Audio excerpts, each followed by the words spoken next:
మీ అమ్మ పిచ్చిది కాబట్టి అన్నీ నమ్మేస్తుందిరా బుడా.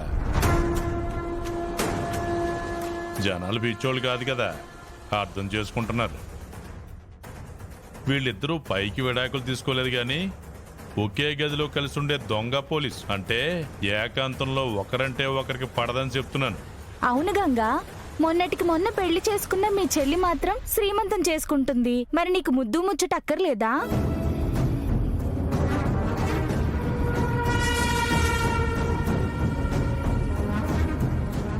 ఇప్పుడు విషయం అది కాదత్తా. నా చెల్లికి నగలు ఇచ్చే ముందు శివతో కూడా తన నగలు ఇవ్వొద్దని చెప్పాను. కానీ అందరూ ఒప్పించడంతోనే తీసుకొచ్చాను. అప్పో సప్పో చేసి తీసుకురావాలి గాని నీ చెల్లిని నొప్పించడం ఎందుకు గంగా?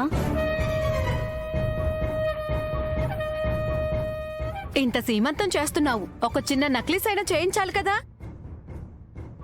చూసావా గంగా, జనాలు కూడా మీరు చేసిన తప్పని చెప్తున్నారు. ఊరి ప్రెసిడెంట్ అయ్యుండి ఈ మాత్రం అర్థం చేసుకోకపోతే ఎలాగా? మీరు మా అన్నయ్యని అవమానించాలని ఇక్కడికి పిలిపించారు. చుట్టాలొస్తారని ఆడిందంతా నాటకం. మంచి జరగాలని చూడరు మీరు. ఉన్నదే చెప్తే నీకు కూడా కోపం వస్తుందేంటి శ్రీవల్లి? కోపం కాదు కదా, అసలు మిమ్మల్ని ఏమనాలో అర్థం కావట్లేదు.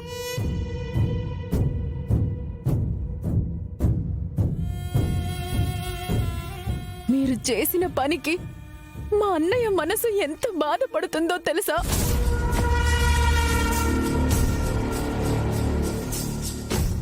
మా అన్నయ్య కళ్ళల్లో సంతోషం చూడాలనుకున్నాను, కానీ కళ్ళల్లో నీళ్లు తిరిగేలా చేశారు. మీరే మనుషులు. మేమేమన్నామమ్మా, వాస్తవమే అన్నాం. నువ్వు మాత్రం సీమంతం చేసుకుని నువ్వు ఒక్కదానివే సంతోషంగా ఉంటే బాగుంటుందా? మా బిడ్డైన శివపార్వతి కూడా సీమంతం చేసుకుని సంతోషంగా ఉండకూడదా?